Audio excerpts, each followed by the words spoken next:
And we are live, Mr. Chair. Good evening and welcome to the Tuesday, February 16th, 2021 Financial Planning Committee.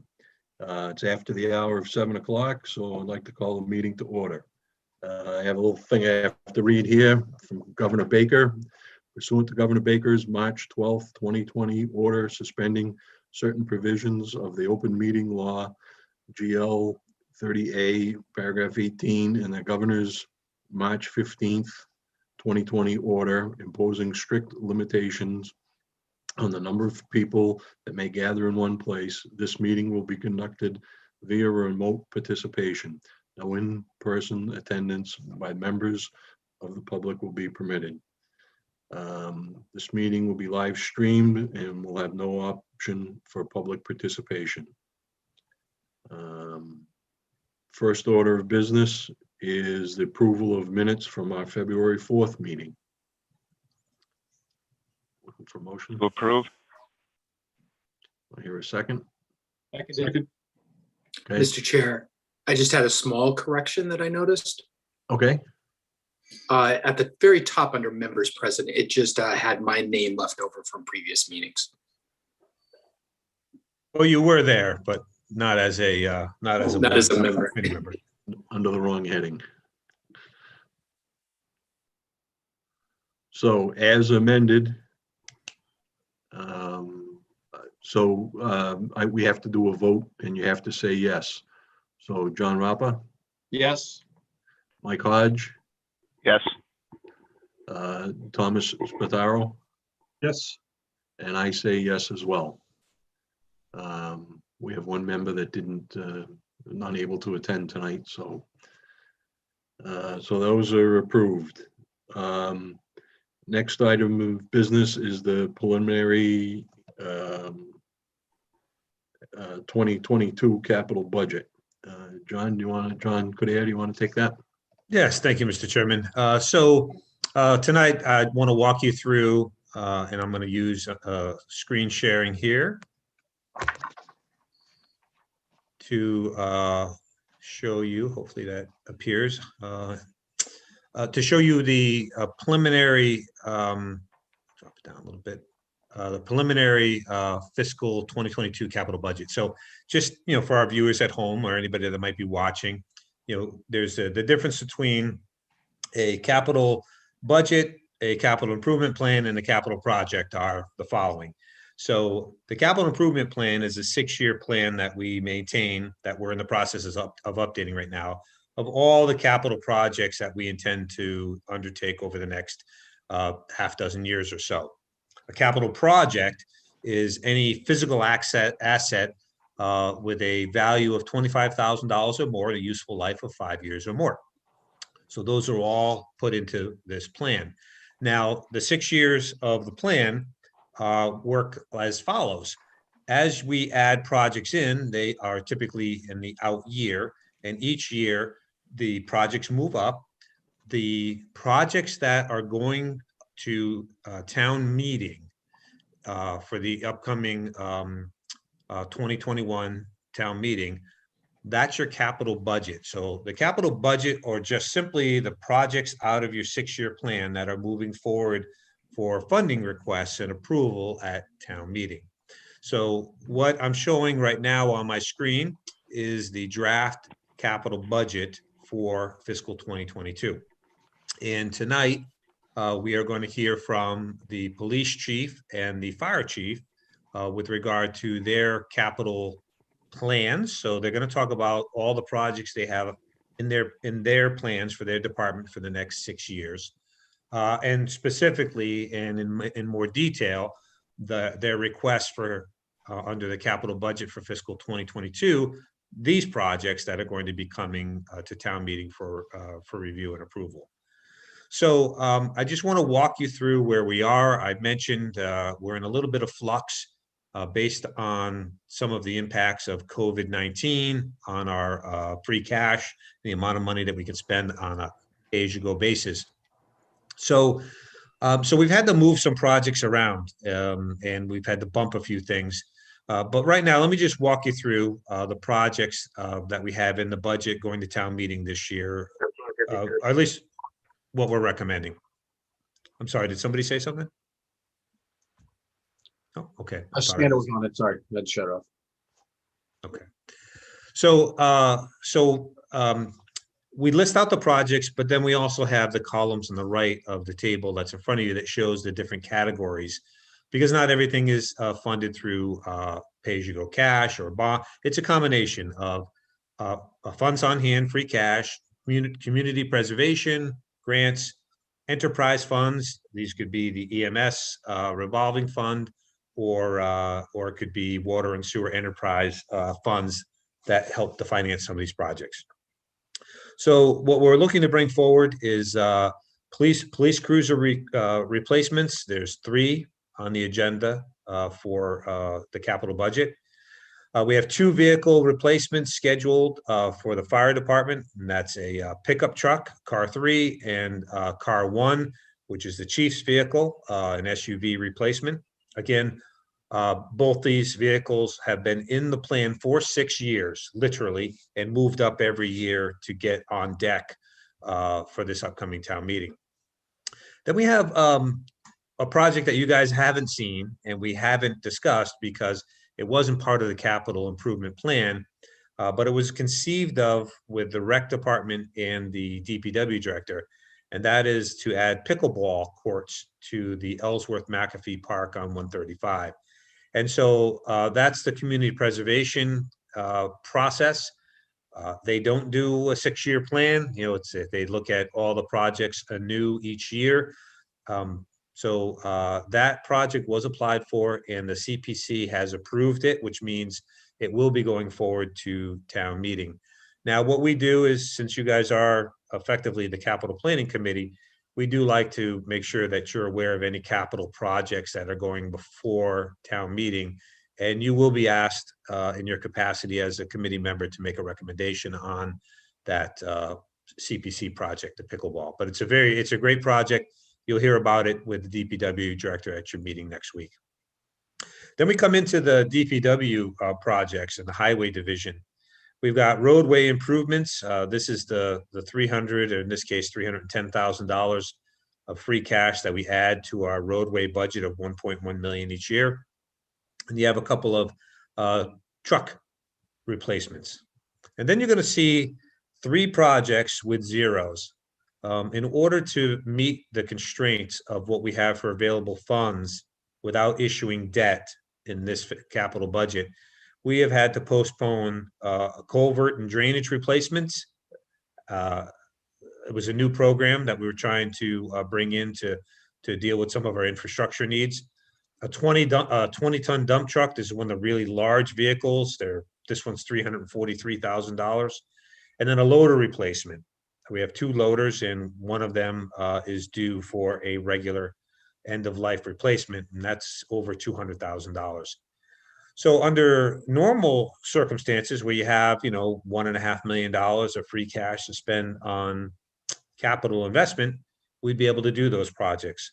This year we can't unless we're going to issue debt. And as I said to you at your last meeting, we are not going down that path for equipment replacements just yet. I think fiscal 23, we'll see where we're at and decide if we have too much of a backlog, whether or not we need to issue debt, or if we can, hopefully with improving economy, see our year-end budget surplus be a little bit healthier. Moving down into DPW and the sewer enterprise funds is a SCADA system. This again, as well, has been in the plan for 6 years. This is the electronic wireless system that allows the DPW water and sewer folks to remotely monitor the levels of the water in the tanks and issues with the sewer pumps. Right now, that stuff all has to be done manually through rounds, and we're not always able to find the problems as quickly as we could if we had a more current system. So a bunch of the facilities have already been upgraded, and this is the next stage, which is the physical improvements that need to be made in order for this wireless system to go into place. And that would be paid for with a 50% out of the water enterprise and 50% out of the sewer enterprise. So it's baked into the rates that are plan for those two enterprise endeavors for the next 5 years. Then brings us to the Water Enterprise Fund. We have a dam that we own in Shrewsbury and Boylston, right on the line, that needs to be removed. And the DPW director has been seeking grant funding to do that. So in this round, we're looking to do the design and permitting work to remove the dam. It's about $200,000. And we are applying for a grant for a 75% of that cost. And again, the DPW director will get into more detail.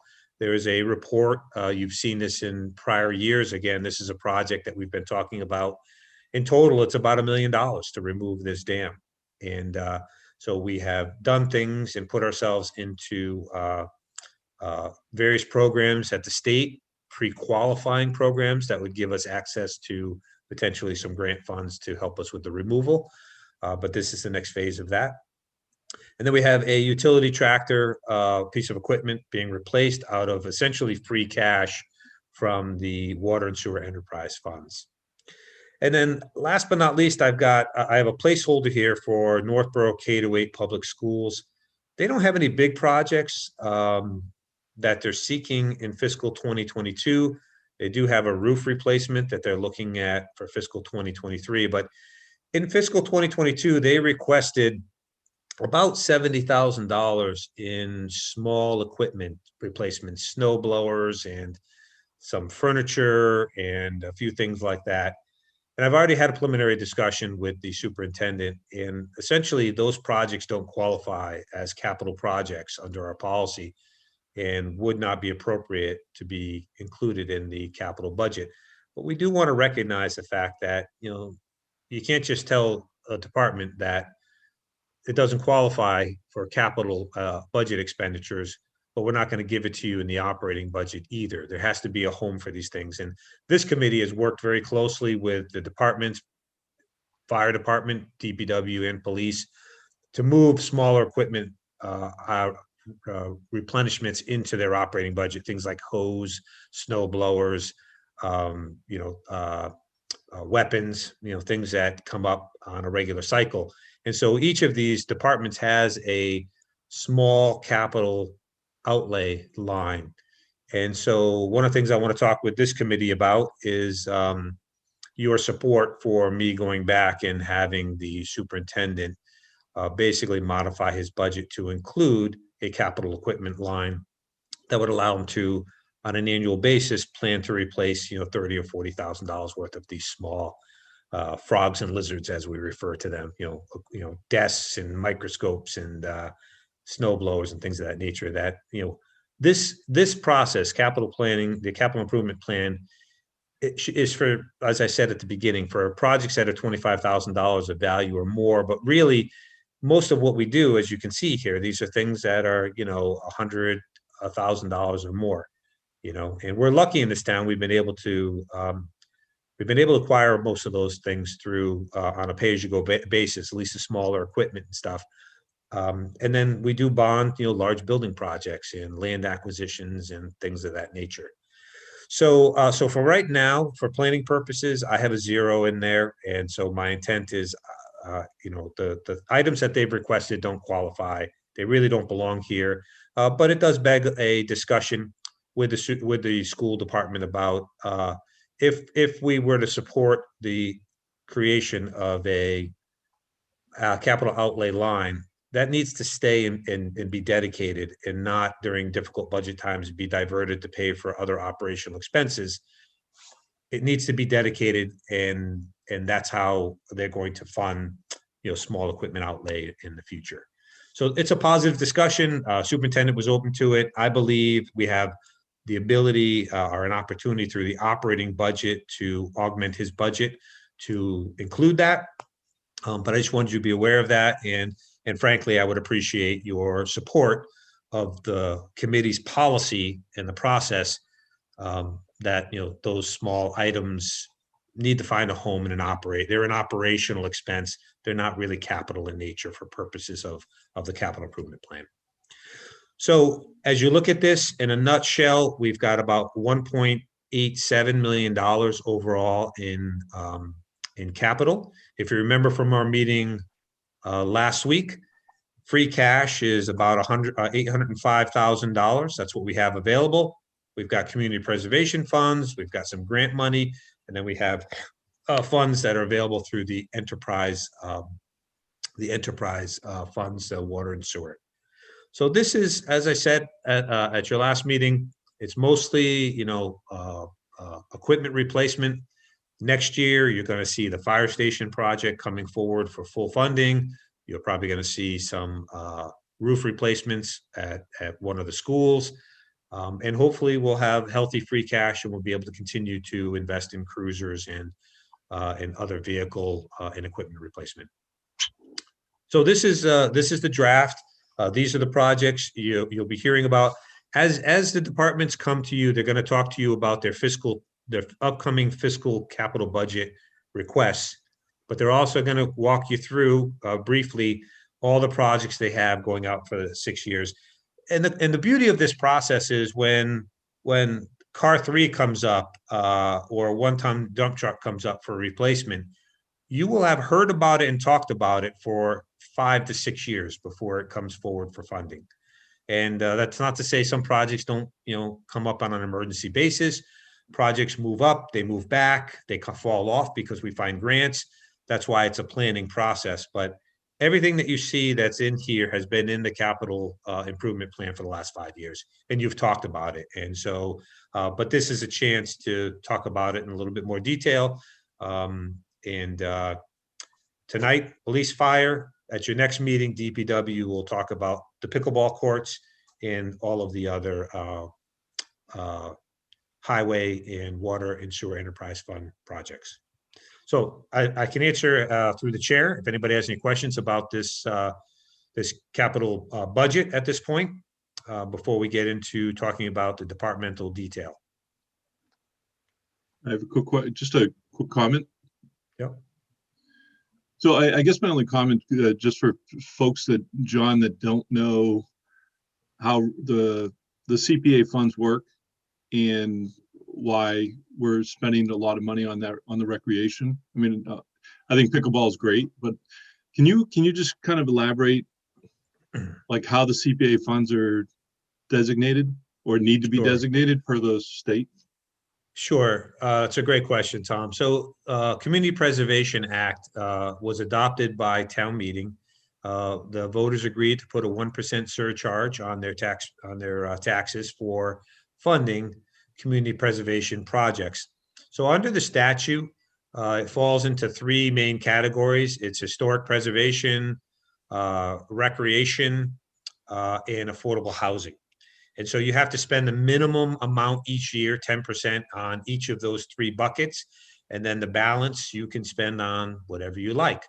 In the beginning, there's a surcharge at the Registry of Deeds. And so at the beginning of this program, the state would match 100% of whatever amount of funds you raise through this adoption. And communities will adopt anywhere from typically 1 to 3% surcharge. So we're on the lower end, 1%, and the state would invest, as I said, it was 100% match. And so we're able to do recreation projects and affordable housing projects and historic preservation projects, things that typically are lower priority for communities when you look at the other things that are around here, police, fire, DPW, schools. Those things will always tend to rank a little bit higher than adding new recreational facilities. And this legislation was designed specifically to funnel money to affordable housing, affordable housing, recreation, and historic preservation projects. So they have a little bit different process. It's run on an annual basis. They get their allotment from the surcharge and then the match from the state, which I don't want to speak off the top of my head, but it's dipped well below 20% is the state match. It's still nice for those finance people on a committee.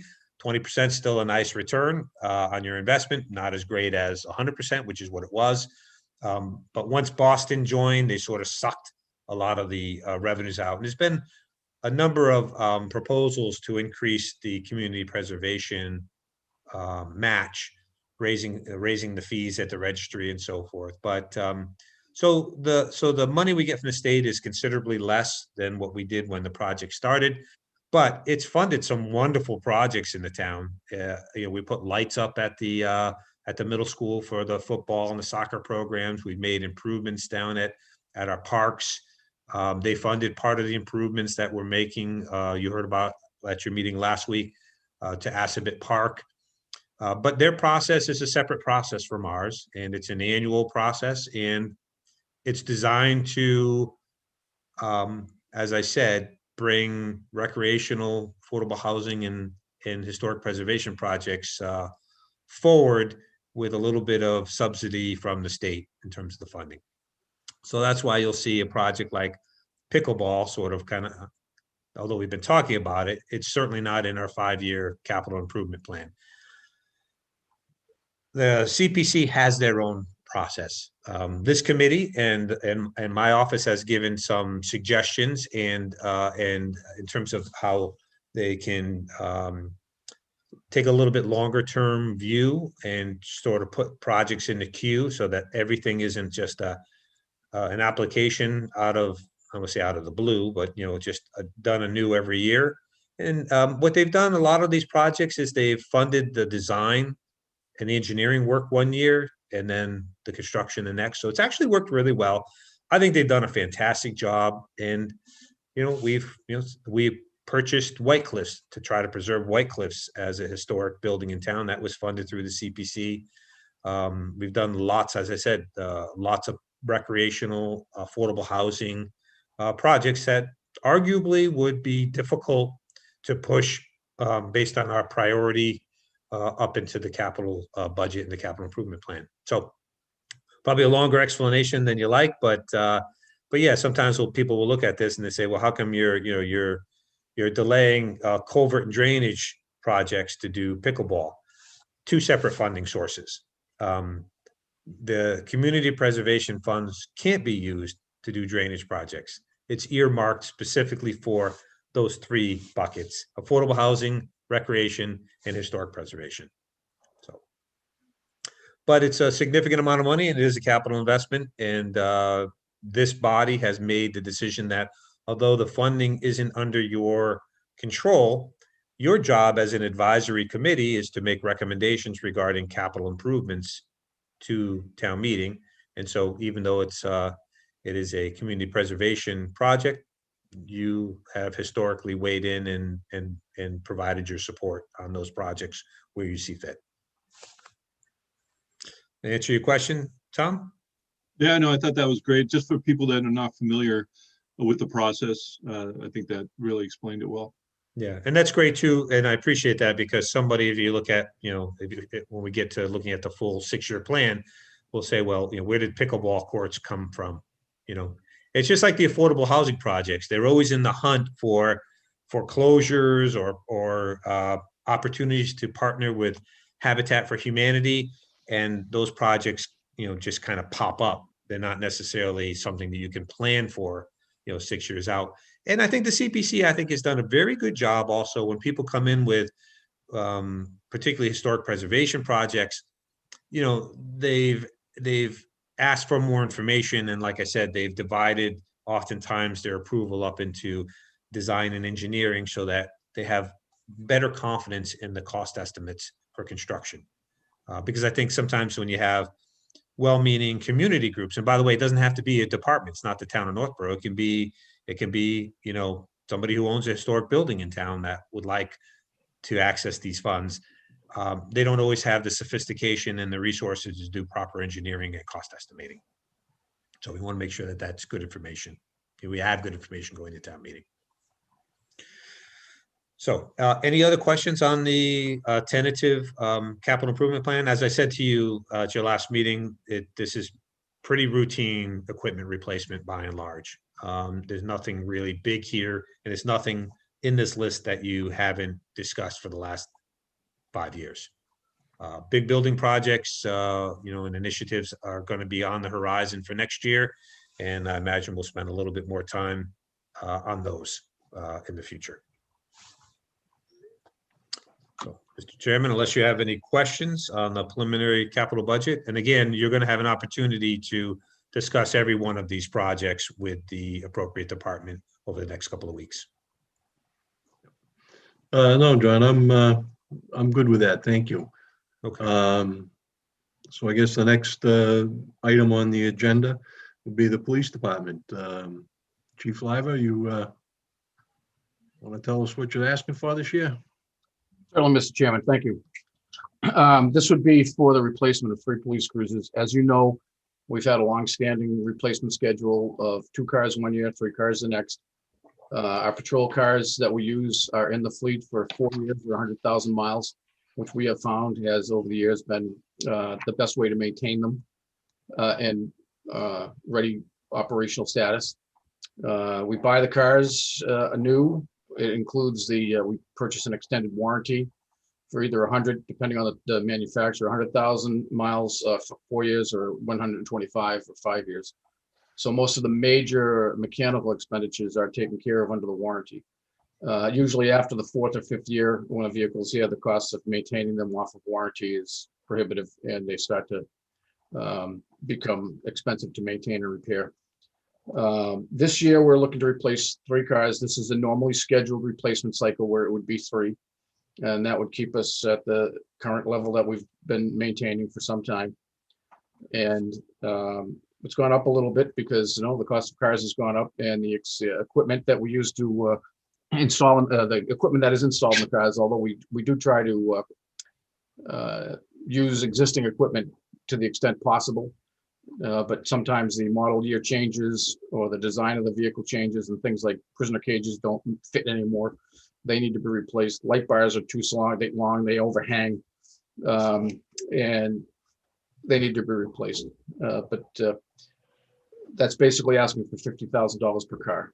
And that's the extent of this year's requests for capital as far as the police cruisers go.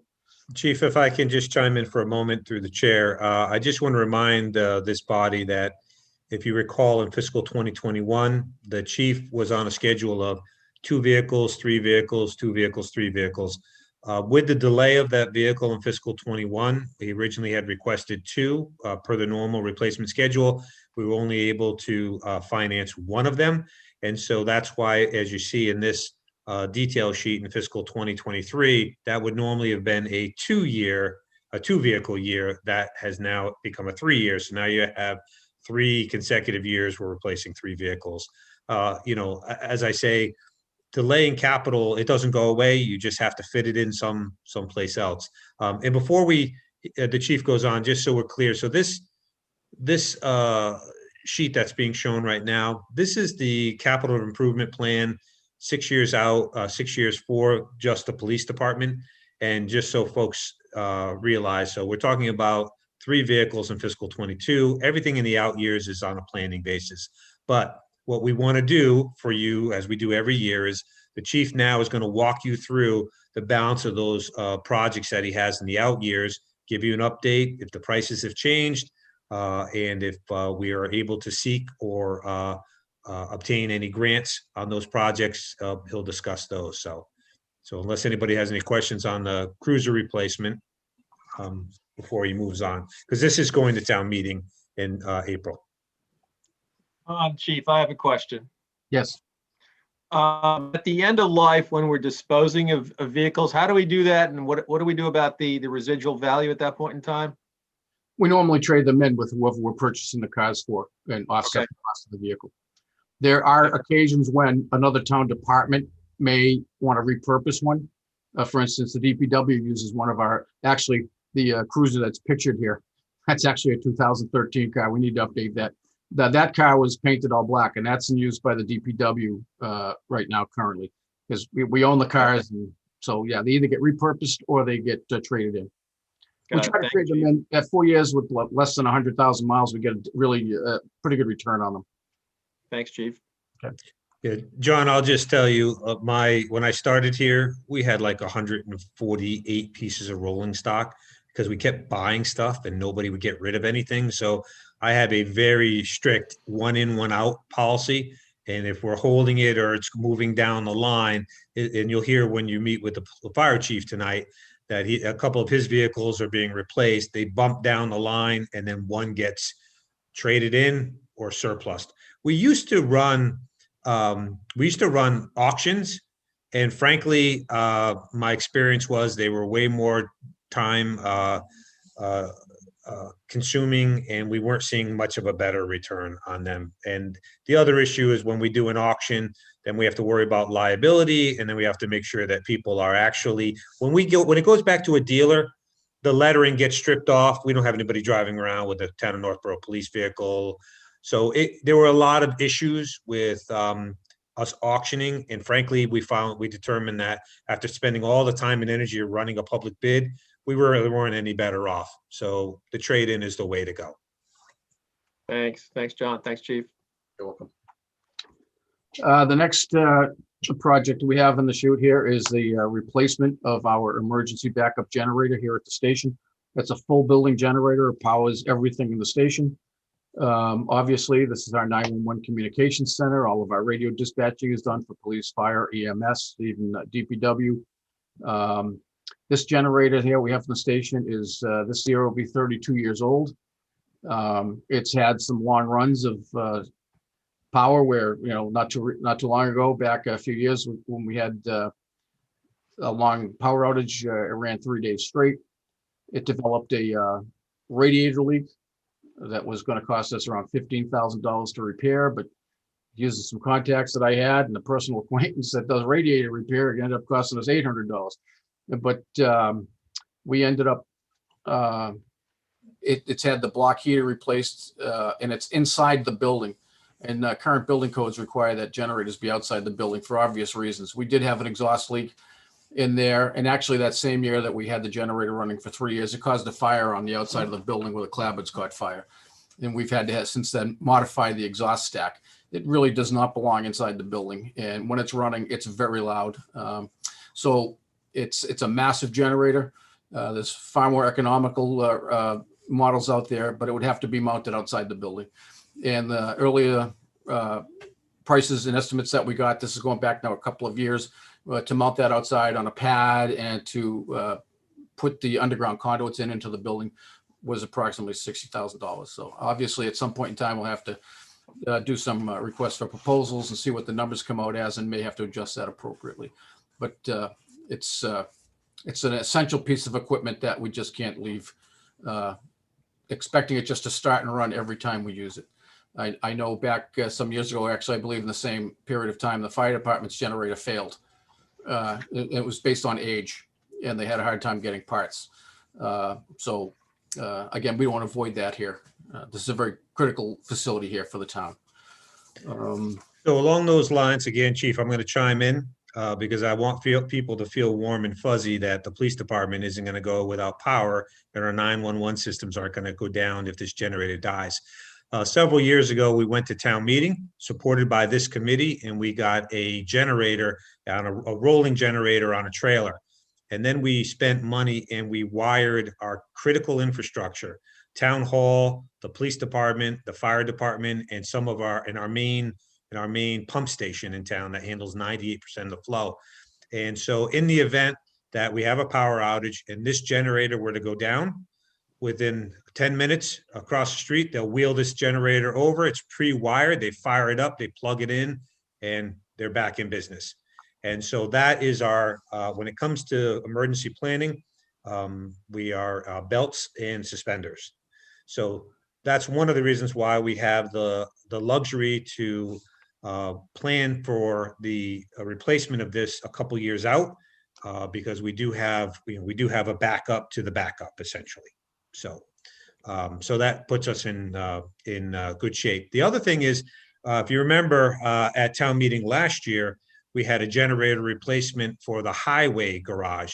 And so we were able to get 75% of that funded through a federal grant. So as this thing is in the plan, our goal is to see what's out there potentially for federal assistance on this project. So we have a backup to the backup, and we use this time again to seek grant funding if it's out there and available to us. Question. Fuel source, biodiesel or gas, natural gas? This is natural gas. It is. And the new one will be also, I presume?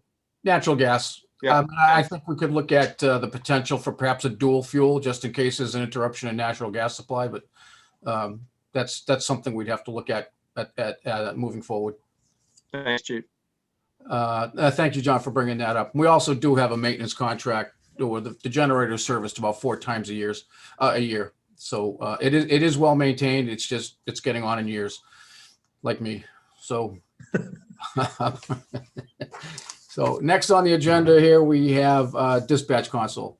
Not to be confused with the dispatch console that my predecessor, Chief Leahy, had replaced, which was the radio communications aspect of it. And if you look on the photo on the detail sheet, if you go from the left on the bottom tier, there's 4 computer screens. That would be the 3rd computer over from the left. That's what we had replaced. That controls all of our radios. The dispatchers put the cursor on the radio that they want to talk to. It's digital, and it's that's what that was referring to. When I refer to the dispatch console center upgrades this time, I'm talking about what you see there in the 1980s vintage NASA launch control consoles that are really not very user friendly. This is like furniture, out of the Cold War era, and if you can see the photos of the computer screens, it's just not user friendly in there. And what we're looking to do is streamline that with some ergonomic workstations. At times we have 2 dispatchers on. We have 2 complete dispatch centers, stations rather. One is not in this picture. This is our main console. But there are much more ergonomic ways of arranging those computer screens and using split screens and eliminating some of this mess and just making the room just that much more user friendly. We have dispatchers, they're in here for 8, sometimes 16 hours a day. Lighting's an issue. So we're looking at just upgrading that room to a point where it's state of the art as far as, ease on the eyes and being able to access information quickly. Again, this is a placeholder for $60,000. That was based on some early estimates that I got. That would include raising the floor with like a computer room style floor so that it would be easier to run cables and communications wires. Again, the building was built in 1989. Technology at the time was taking off, and communications was not quite what it is today. So this room is full of conduits that have been added on and run down the walls, our security systems, our cameras. It's just outdated. So it needs to be cleaned up and modernized. Before you move on, Chief, if I may comment. So the chief sort of glanced or touched upon this, but one of the issues that we're finding is that we're not the small sleepy town we were when this facility was originally built. And there are times where we are trying to get to 2 dispatch. If there's an emergency or there's a storm, you need 2 dispatchers on. The room is not designed for 2 dispatchers. And at some point, and I hate to say this while the chief is here listening to me, because we have these discussions often, but at some point we're going to need to have multiple dispatchers working at least during the peak call volume times. And in order to make that functional, this space needs to be modified to do that efficiently and effectively moving forward at some point. So it is due, as you can see, like I said, it's due out several years. Gives us time to think this through, get good cost estimates, get some additional information, and to plan appropriatly. But the chief is absolutely correct. This space is run 24/7. And when there's a storm or an emergency, I've been in this room where there's 5 of us in this room taking phone calls of down trees and wires and putting it on a big whiteboard. And it can definitely be done a little more efficiently and effectively. But again, we're planning for that. Thank you, John. Well put. Moving on, the next project up to fiscal 26 is the multi-band portable radio system. As I explained to you in years past, we operate on a VHF high band frequency. The only towns around us that use that frequency is the town of Shrewsbury. So we can easily change our channel to Shrewsbury and our VHF radios. In our cruises, in order to communicate with all of the towns around us, we have 4 different mobile radios. We have a VHF high band. We have an 800 band radio, which allows us to communicate with the state police and on a statewide mutual aid channel called LPS 7, Local Public Safety 7. We have low band so that we can talk to towns like Boylston, West Boylston, and UHF so that we can talk to Westboro and Berlin.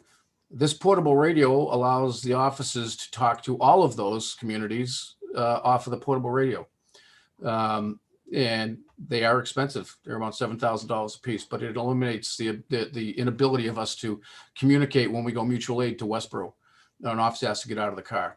And the nice thing about this is if they're on the LPS 7 or the operational channels, we could have an officer that's on an investigation and maybe out in Lee, Mass, and doing an investigation. One of the detectives, he can call on the radio and it'd be like he's in our backyard because it uses the statewide backbone for communications operability. It's state of the art. It's top shelf. It doesn't get any better than that. Westboro has them. Southboro has them. It's where we need to go. Right now, our portable radios are limited that we can talk to,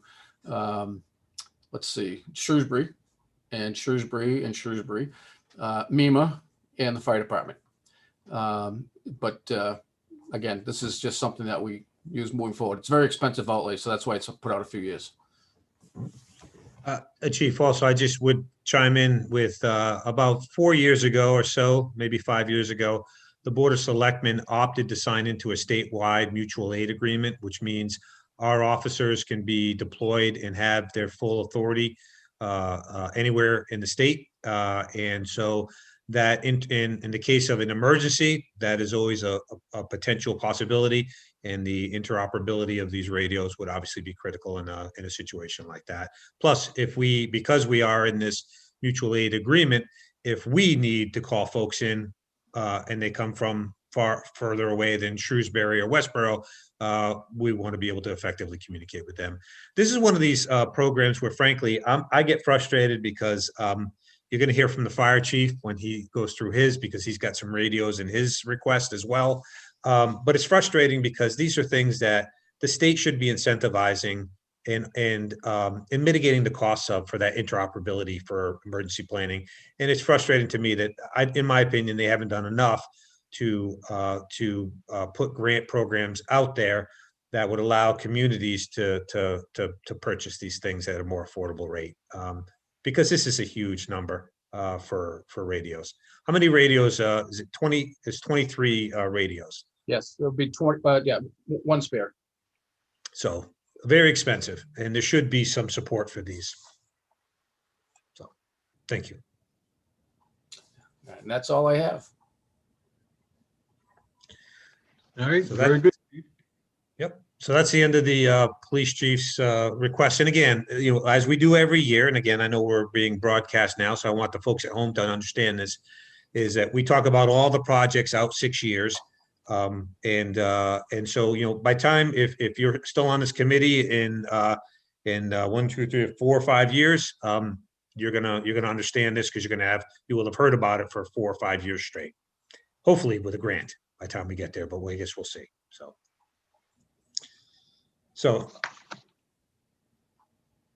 All right, very good, Chief. Thank you. Yeah. Next order of business is the fire department. So as Chief Parenti comes online, I just want to draw your attention to the table. This is the 6-year capital improvement plan for the fire department. He actually has a plan that goes out many more years in terms of his equipment replacement, but for purposes of the plan, this is what you have here. I just want to, on the highlighted column here, when we put this whole capital improvement plan together, we have this is the summary sheet, and it has all the page numbers. All the page numbers have to be updated. That's why that's highlighted. But you can see here from 22 to 27, these are all the projects he's going to walk you through, with a particular focus on the fiscal 2022 projects that we're looking for funding and your support for April town meeting in this year. Parente, you here? I'm ready. I'm just waiting for you guys to stop talking, you know? So- Fair, all right, fair enough, funny man. All right, yeah. you're up. John, could you take us down to the next slide, please? So as the town administrator alluded to, I'm going to start with the projects that are we're looking at for fiscal year 2022, and then we'll go on and I'll explain some of the other ones.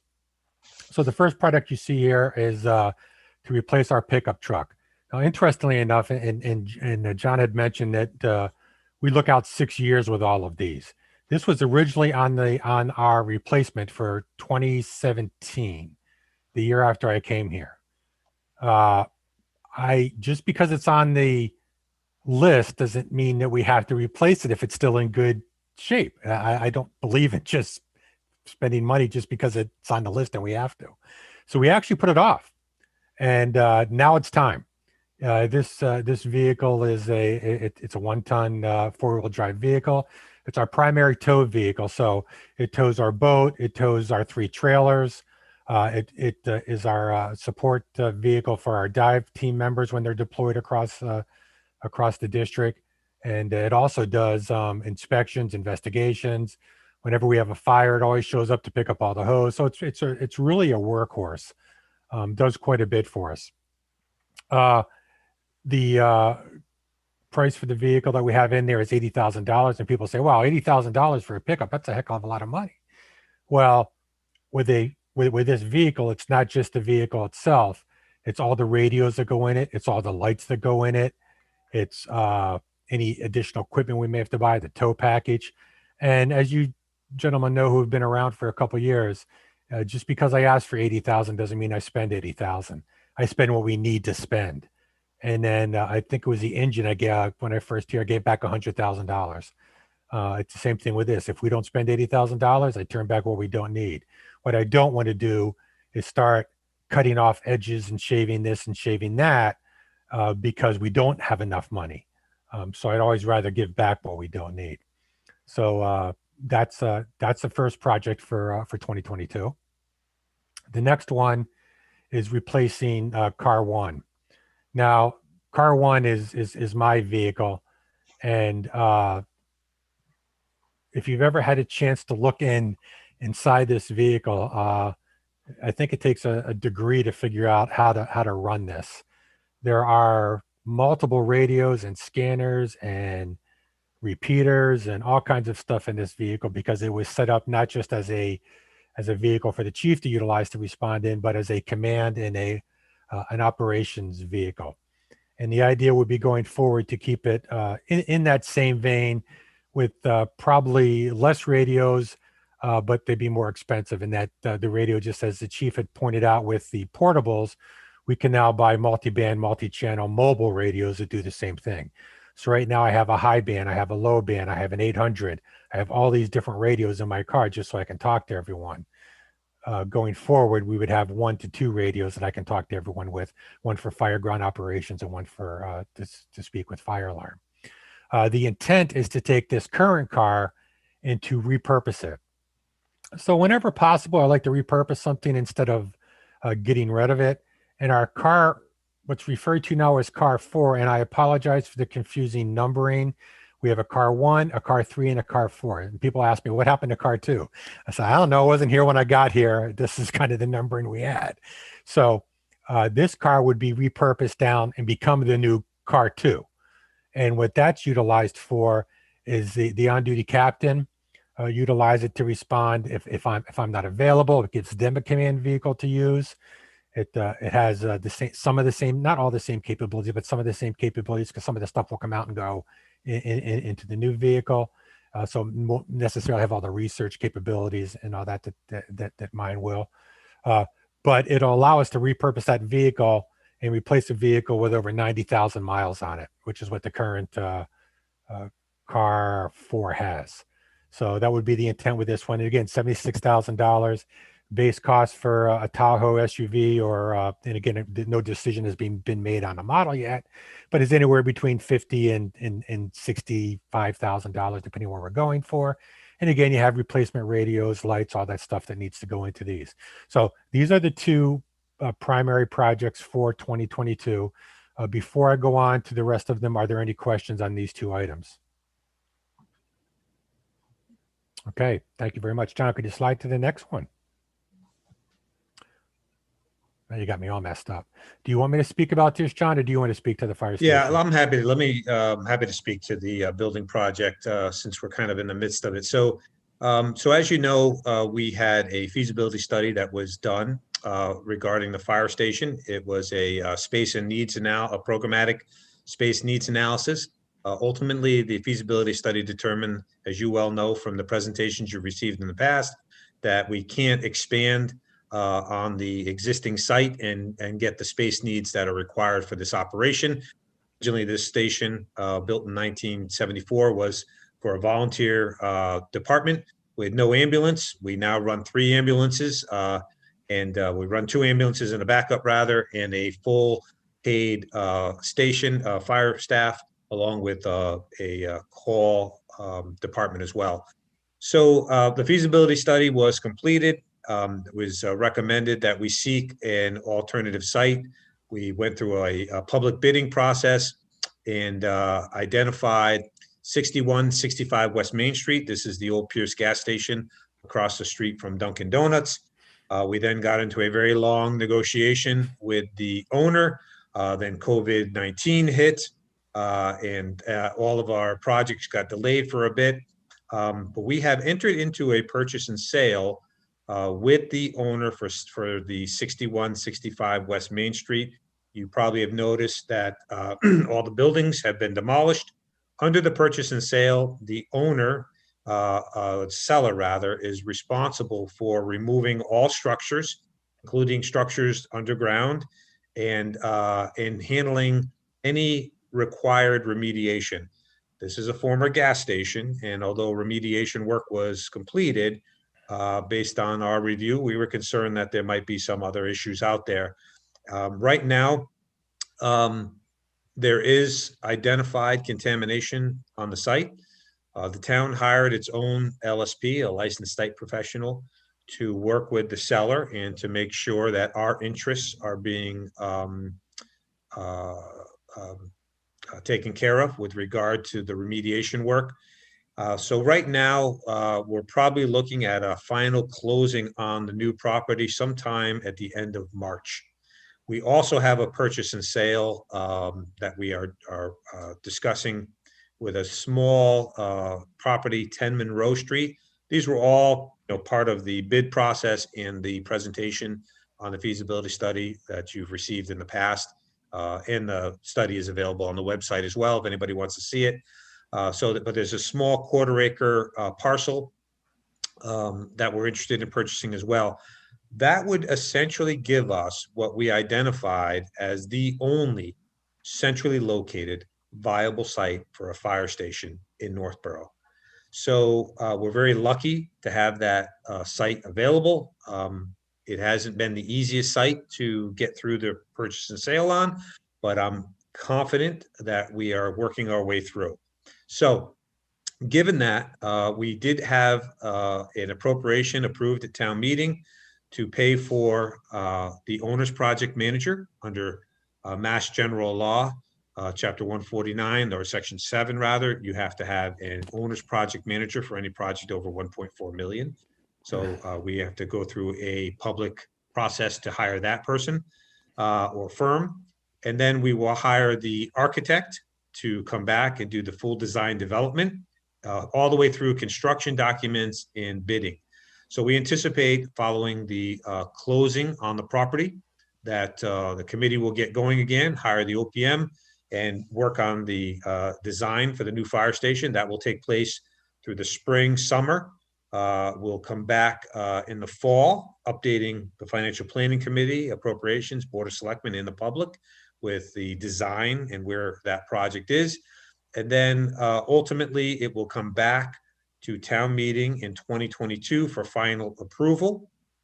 The estimated construction costs, not inclusive of the soft costs for design and OPM, was $15 million.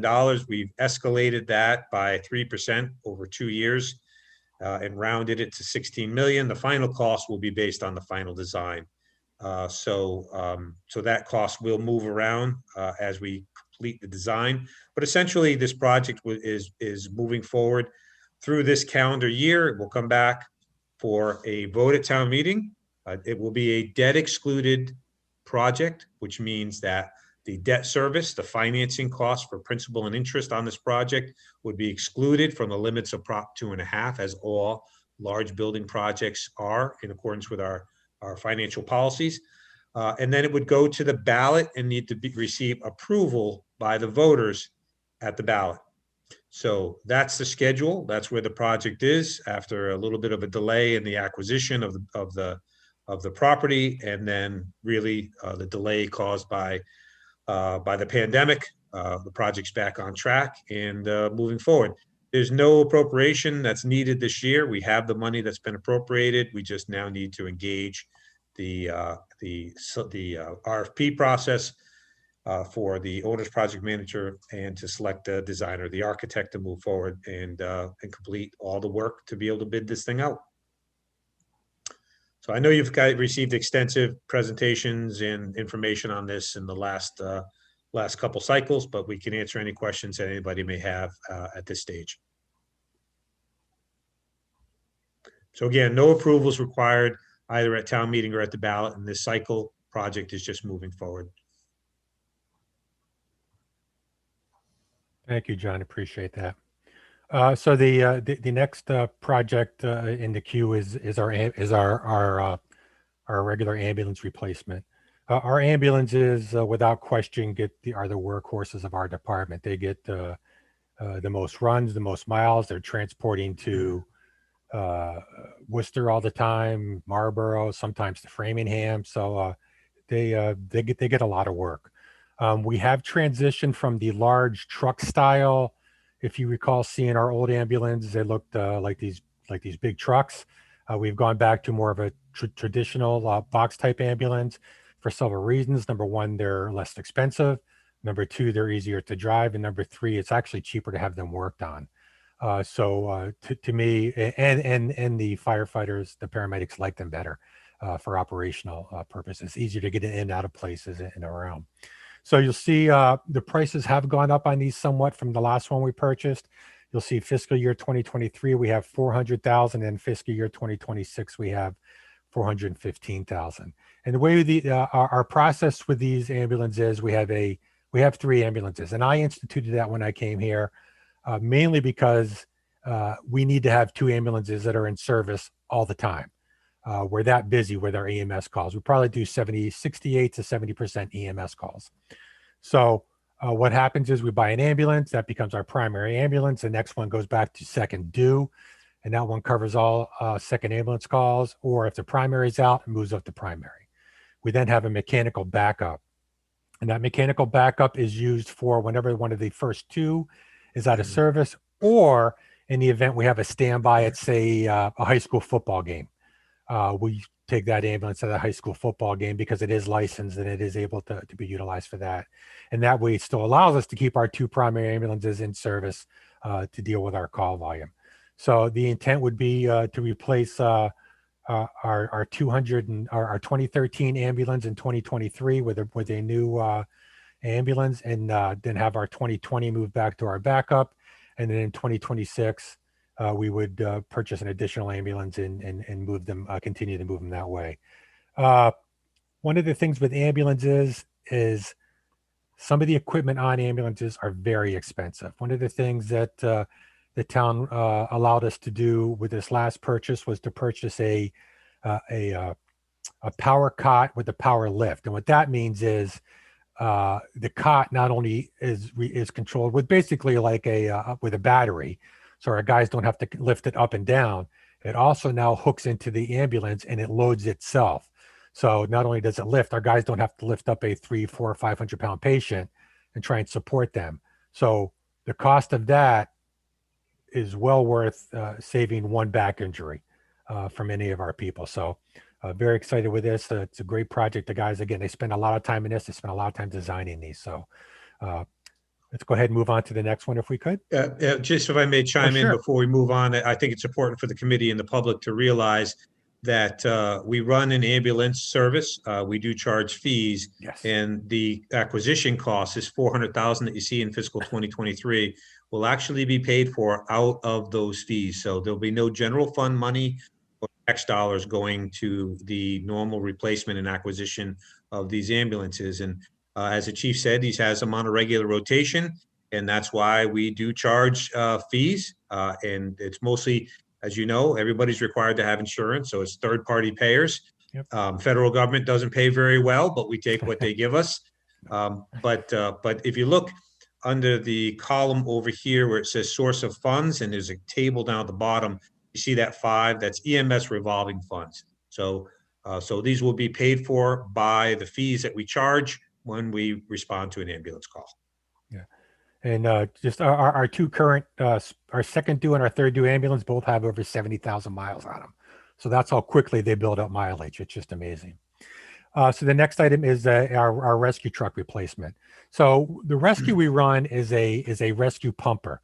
So it can function as an engine or as a pumper at a building fire, but it is also designed for rescue work. So it has Hearst extrication tools on it. It has additional rescue struts on it. It's got all kinds of additional equipment. The problem is it's currently overloaded for everything that we need on it because it runs up on the highway a lot. So what we're looking at doing is speccing something that's called a wet rescue.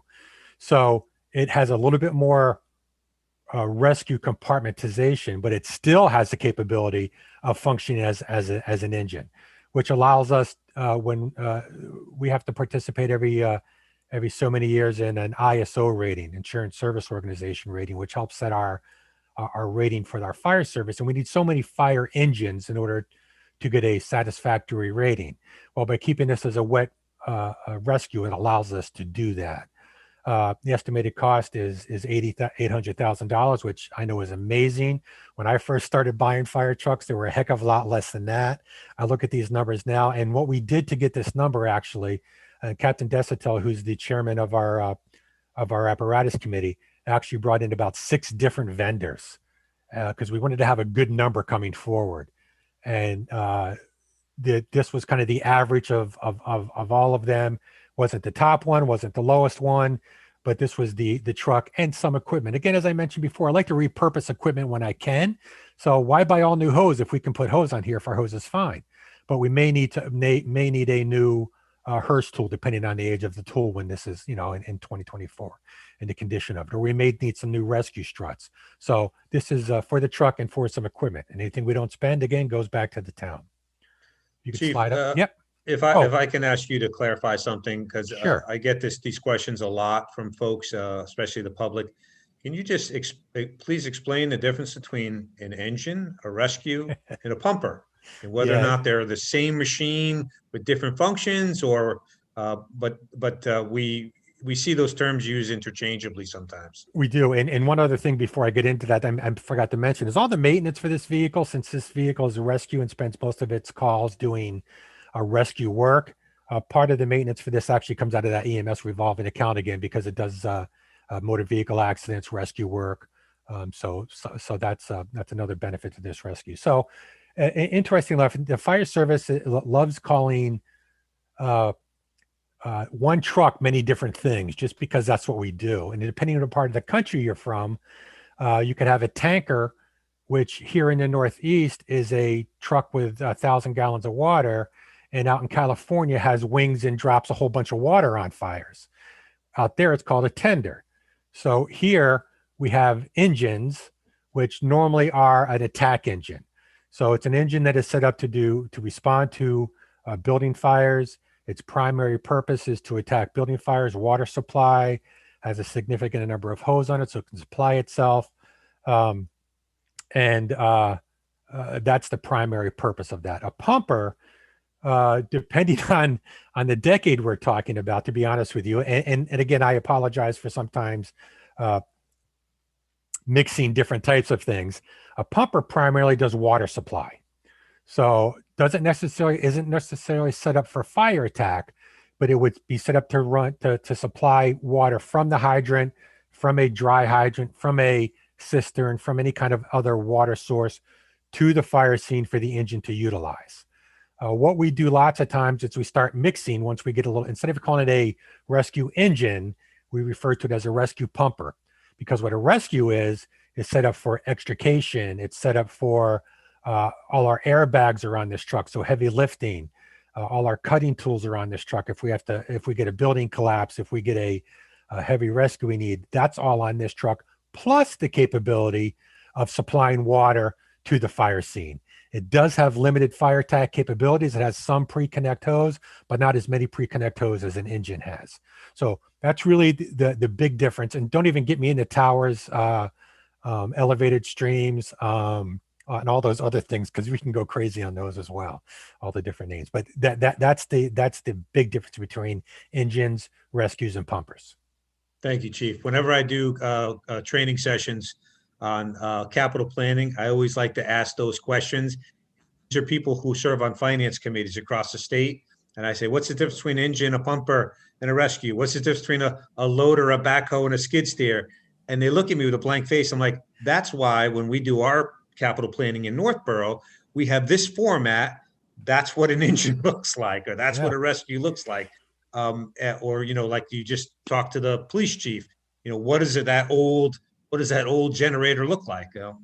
Picture's worth 1,000 words, as they say. But when it comes to $800,000 apparatus, you want to see what it looks like and then be able to discern the difference. And you'll see if you have other pieces of equipment, you can see the difference in what they actually look like. So yeah, well, thank you, John. Chief. I appreciate the opportunity to explain that. And if I got too confused, if it was too confusing, because sometimes that happens, give me a call, drop me an email, and I'm happy to help you out a little bit more. So here's our portable radio replacement, very similar to the police, but my goodness, the police are spending $145,000. I'm asking for $350,000. Why is that? Am I greedy? No, I have a lot more positions that need portable radios. So back in the day when I first started in the fire service, the chief and maybe a captain, the deputy chief, had a portable radio. Now, every firefighter that goes into a building has to have a portable radio on them. It is really your life-saving device. That's how they find you, with your man-down functions, as the chief mentioned about GPS locators. Ours are slightly different than the police. They are more ruggedized, simply because of the beating that we give them. They get exposed to a lot more to water. They're exposed to fire. They all have portable this extra microphone on them, because the firefighters need to be able to get to the mic without having to pull the radio up, because they're already doing other things. So they want to be able to do it. These radios, in fact, have this really neat capability that they pair with a Bluetooth with our new Scott packs that we were able to purchase through a grant that we got a couple years ago. So every day when the firefighter comes on, he pairs, we do have some of these. We have 4 of these right now, or 5 of these, I apologize. They pair the radio to their backpack, which allows them, if you've ever listened to communications at a fire and you go, how the heck can they understand what they're saying? This actually allows it to go right from the mask, right to the radio, without them having to pick up the mic and talk. So it's a wonderful device for that purpose. We have attempted to purchase these with or to get grant funding for these. I think we've gone through 2 cycles now. We're on our 3rd cycle. That would make sense because they're in 2025. So the minute I put I put something like this onto the CIP, I start going for grants for it. And John made a point when we were able to get our SCBA grants. It was the last year before they were purchased that we got awarded the grant. Yes. It was like, what was it, $290,000? Yeah, it was a significant amount of money. Yeah. And it sat on the plan for 3 years, and you applied multiple years. And then the year we had to fund it, the time was up, you got the grant. Yeah. Yes. So this year, on Friday, we submitted the same grant again for this. We reworked it a little bit.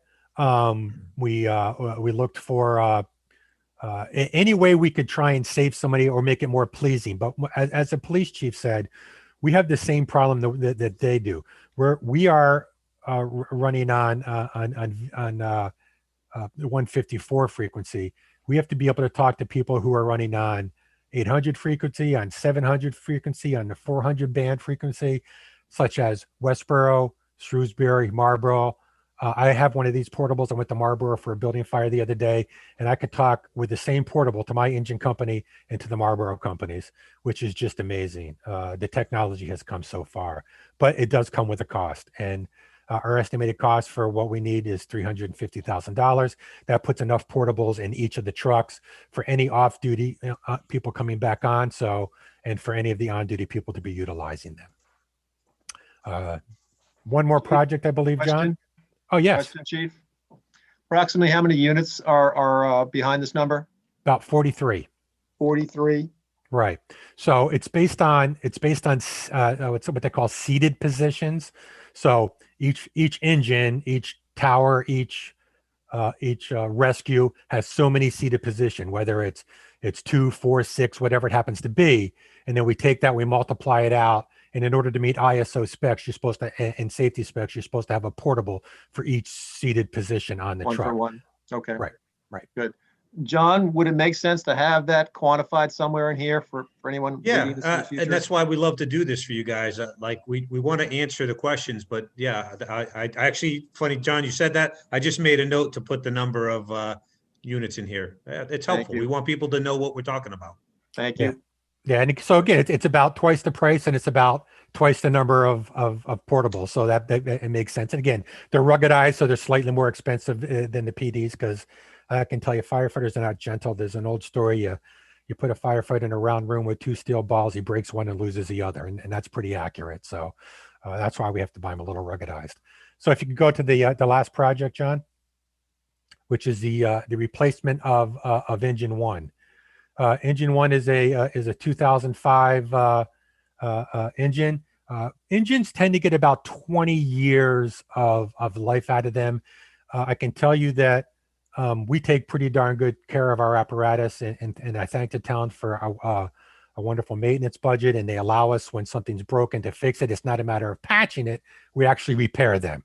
We don't just put Band-Aids on them. And that means a whole lot to us. So this truck is our second due right now. So we have a primary due, which is engine 2. Engine 1 is our second due. As I said before, the rescue pumper can run as a pump, and then engine 3 is our tanker tender. So this truck is due for replacement. It'll be in its 20-year service. Engine 2 will then move back in 2025 to the second due, and the new trucks engines are just as expensive as a pumper or as a rescue. We picked $800,000. It may come in a little bit less than that because it'd probably be slightly less than the rescue. But again, I hate to come back and say, hey, I'm $50,000 or I'm $100,000 short. I'd rather come back and say, hey guys, look what we did. They worked hard. I'm giving you $100,000 back. And I believe that's the last project. So questions? It is. Nothing? Come on, I didn't do that good of a job. John, question. As we've got projects that go out multiple years, and you've got an estimated number here which is based on what you know today. Each year, do you go out and mark the market, which says, okay, that pumper is not going to be $800,000 in 2 years; it's going to be $950 or something like that? Do you mark the market and update the projected expenditures accordingly? Yeah, what we try to do is give you updated numbers when we meet with you each year. Some projects have escalation built into them. When the presenter talks to you, they're usually explicit about where the costs come from. But yeah, each year, we do update. Sometimes, as you saw in the police chief, there's just an escalator factor built in. As you see the same piece of equipment being replaced out, you saw it in the ambulance, it's up a little bit. What the approach I use with the department heads is, you can put a number out in year 6 or 5, and I'll want to know where that number came from, and you get some basic estimates.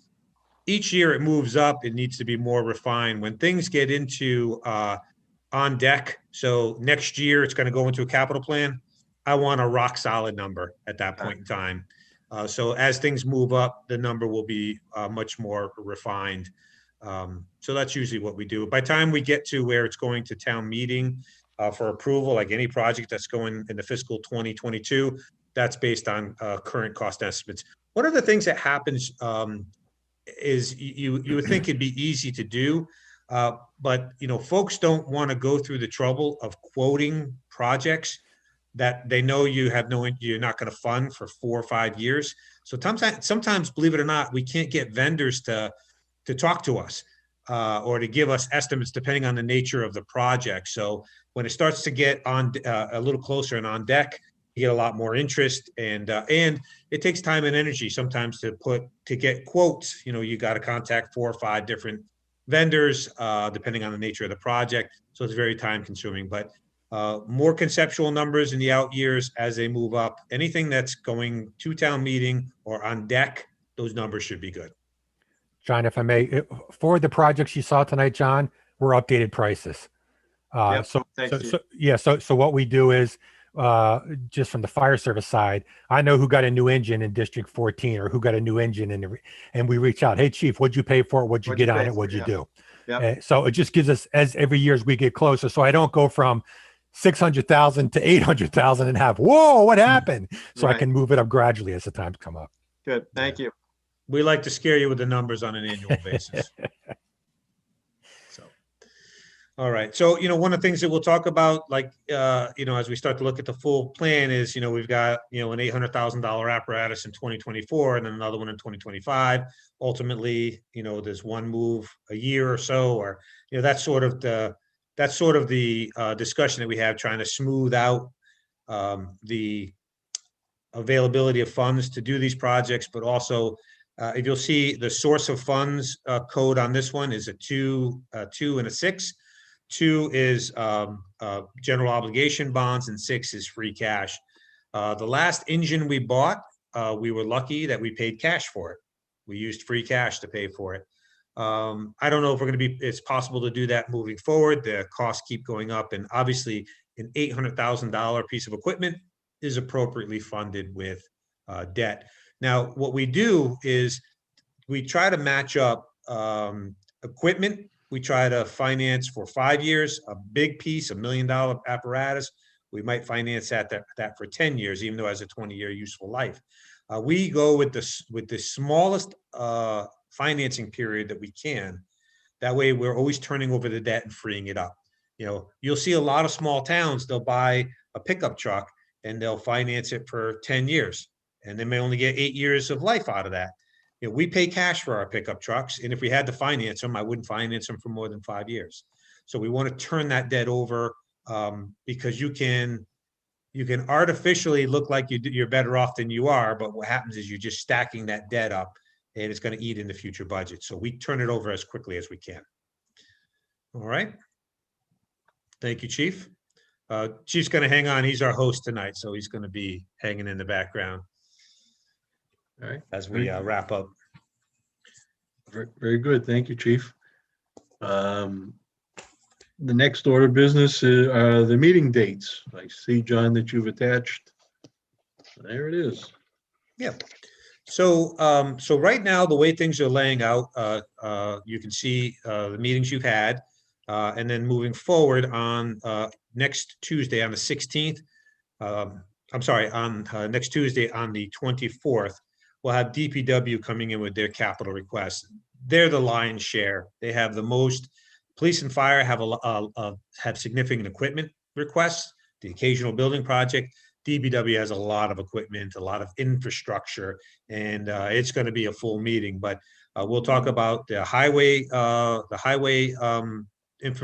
equipment needs, and also water and sewer infrastructure projects. At your last meeting, the DPW director gave you an update on the ongoing projects. So next week, he'll give you an update on the projects that are in the fiscal 2022 capital budget, but also what he sees coming down the pike over the next 6 years.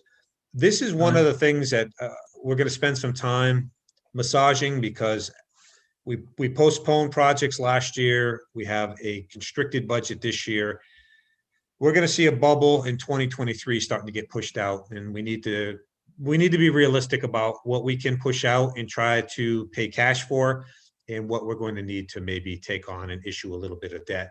Most communities, issue debt for large equipment pieces. We've been very fortunate.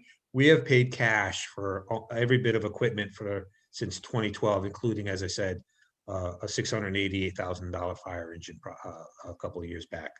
I don't know if we're going to be able to do that given the current economy. So we'll need to talk about that next week. Once we get DPW sort of locked in, then you'll have the full 6-year spreadsheet of all the departmental requests at that point. I'm not sure if the schools are going to come in or not. They don't have any fiscal 2022 projects that qualify. So I'm going to have a discussion about whether or not they come in for you guys, but next week will definitely be the full DPW. On March 2nd, that's when we'll review the Community Preservation Committee projects. They'll have a couple of other smaller projects of capital nature that they'll want to talk to you about and ask for your support at town meeting. And then we'll finalize, hopefully, the capital budget and start talking about what your committee recommendations are for fiscal 2022's capital budget. Again, this year being a fairly small and primarily equipment replacement budget. Subsequent years will be a little bit more in depth, particularly next year as we talk about the $16+ million fire station project. That's going to be more than just a 15-minute discussion. So I just want to call your attention. Also, there is the joint budget hearing meeting with the selectmen on March 22nd. That's a joint meeting between appropriations and financial planning. I always include you guys if you want to attend to see that, because obviously the operating budget and the capital budgets are interrelated and impact one another. And then for right now, we've got a town meeting scheduled for April 26th. I imagine coming up, the selectmen are going to be discussing possibly going to one more outdoor meeting since everybody won't be vaccinated. If we do an outdoor meeting, it's not going to take place on a Monday. So we're probably looking at something close to that. We're looking at probably the first or second Saturday in May is what I would think for town meeting. So those dates will shuffle. But right now, those are the bylaw and the charter required dates until they get changed. If the committee has anything else you'd like to work into your schedule or any other departments or, well, we don't have any departments that don't have much to bring forward. Mr. Chairman? Yeah, John, just one point of clarification. Next week's meeting is actually on a Wednesday. Thank you. We had been doing Tuesdays here pretty regular this year. The 24th is in fact a Wednesday, so. Thank you. Did I say next Tuesday? Yes, you did. I've got 3 meetings that week, so I've got Monday, Wednesday, and Thursday, minimally as we sit here today. So we got 3 14-hour days to look forward to next week. But yes, thank you for that clarification. It's Wednesday. Dave, I do have a question for John. Did you want us to comment on the school? I know we went through this, Dave and I did, 3 superintendents ago, which kind of led to, more stringent enforcement of the policy of not grouping shares and small items together and trying to get them through as capital. So by way of history for the new members, and I know John covered this, capital project has to be 25,000 or more with a useful life of 5 or more years. In the past, when honestly it was a little bit more adversarial at times too, there was projects presented that combined were over 25,000, but it was death by 1,000 paper cuts. Not one item was an expensive item. So we as a committee kind of said, that's we're not the overflow. That's not what this committee or this is intended for. And John, and Dave and the other members, I'm comfortable. That's the whole purpose of this committee. I don't see us wanting to change our policy or procedures to have projects like that come through. Is that what you're looking for, John? Kind of us to reiterate that we're where we were, 10, 15 years ago? And I want to be clear. I want to be clear about this. The superintendent, new superintendent, he is a fantastic partner in everything that we have done together, budgeting, COVID response, everything. And so I think the same response that we gave to police and fire and DPW, which is we don't want to see snow blowers and in hose and, firearms in a capital budget, that's in a capital improvement plan. That's not what they're intended for. I think in order for us to say that, then it's incumbent upon me to work with the superintendent to create designated capacity in that operating budget, which might mean that instead of the increase that he's come forward with, that we increase his operating budget, and this really falls on me to incorporate. He's got about $70,000 worth of these small projects. I think if we increase the operating budget by 35,000, then he can plan his regular replacement. The key that needs to be emphasized through this committee, though, is that line item is for capital. So you can't raid that and spend it on something else and then come back in 2 or 3 years and say, I need snow blowers and I need this because I use that money for something else. So just like police and fire, the fire department was coming in for all kinds of little stuff. They have a capital outlay of, like, I believe it's $20,000 in their operating budget. And it's up to them to plan out for the next 5 years. And when I go through the operating budget, I want to know how you're going to spend that money, because I want to make sure that those things don't show up in a capital budget. That's a conversation I'm very comfortable having with the superintendent. He's just, again, I can't say enough about the partnership. But, you can't just say no, put it in the operating budget when, you know what the last operating budget was. He brought forward a 1% budget for us, right? Okay, that's the kind of partnership last year. Because the revenues were in trouble. So I think it's good to have the policies and to establish expectations, but you have to be realistic. You just can't tell a department that you're not going to fund it here, find it someplace else. So you need to create that capacity in the operating budget, and it needs to stay dedicated. Right, and And just I'm open to having that clarify, discussion.